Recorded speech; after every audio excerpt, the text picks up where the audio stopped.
Hello guys junior NTR అలాగే రితిక్ రోషన్ ఇద్దరు combination రాబోతున్న స్పై యూనివర్స్ మూవీనే వార్ 2 ఈ మూవీ కోసం ఫ్యాన్స్ అయితే చాలా వరకు ఈగర్గా వెయిట్ చేస్తున్నారు. మెయిన్గా ఈ మూవీలో జూనియర్ ఎన్టీఆర్ విలన్ అని అన్నప్పటి నుంచి ఈ మూవీ హైప్ అయితే భారీగా పెరిగిందని చెప్పుకోవచ్చు. అంతేకాకుండా ఈ మూవీలో జూనియర్ ఎన్టీఆర్ అలాగే రితిక్ రోషన్ ఇద్దరు కాంబినేషన్లో ఒక స్పెషల్ సాంగ్ అంటే ఉంది. అయితే ఇప్పటికే ఇండియాలోని టాప్ డాన్సర్స్ అయిన జూనియర్ ఎన్టీఆర్ అలాగే రితిక్ రోషన్ ఇద్దరు డ్యాన్స్ ఎలా ఉంటుందో చూడడానికి ఫ్యాన్స్ అయితే వెయ్యి కళ్ళతో చూస్తున్నారు. ఇకపోతే ఈ మూవీకి సంబంధించి ఆల్రెడీ యూసఫ్ గోడ్లో నిన్నైతే రిలీజ్ ఈవెంట్ జరిగింది.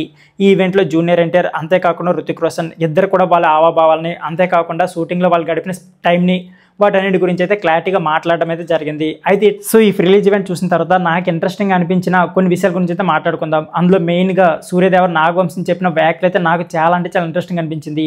అతనికి వాటి మూవీపై ఎంత ఓపు ఉందో మనకు క్లియర్గా అర్థమవుతుంది. ఎందుకంటే మీరు మూవీకి వెళ్ళండి, ఒకవేళ మూవీ నచ్చకపోతే ఖచ్చితంగా నన్ను నార్మల్గా తిట్టే కంటే ఈసారి 10 రెట్లు ఎక్కువగా తిట్టండి. ఈ మూవీపై అయిపోతే చాలా వరకు చాలా బాగుంది. అంతేకాకుండా మూవీ చాలా బాగా వచ్చింది.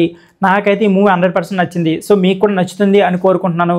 అంతేకాకుండా హిందీ కంటే మన తెలుగులో ₹1 అయినా ఎక్కువ రావాలని కోరుకుంటున్నా. ఎందుకంటే జూనియర్ ఎన్టీఆర్ ఇందులో హీరోగా యాక్ట్ చేస్తున్నారు కాబట్టి బాలీవుడ్ కంటే మన టాలీవుడ్లో ₹1 అయినా సరే ఎక్కువగా రావాలి అని అయితే సో ఖచ్చితంగా మన తెలుగు ఆడియన్స్ ఉంటే మాత్రం ఖచ్చితంగా మూవీని అయితే బాగా వరకు ఇచ్చేయడానికి ట్రై చేయండి. ఎందుకంటే జూనియర్ ఎన్టీఆర్ బాలీవుడ్ అరంగేట్రం అయితే నెక్స్ట్ లెవెల్లో ఉండాలి. సో ఫ్రెండ్స్, ఇదే వీడియో. ఈ వీడియో నచ్చితే please like and subscribe channel. Thank you for watching.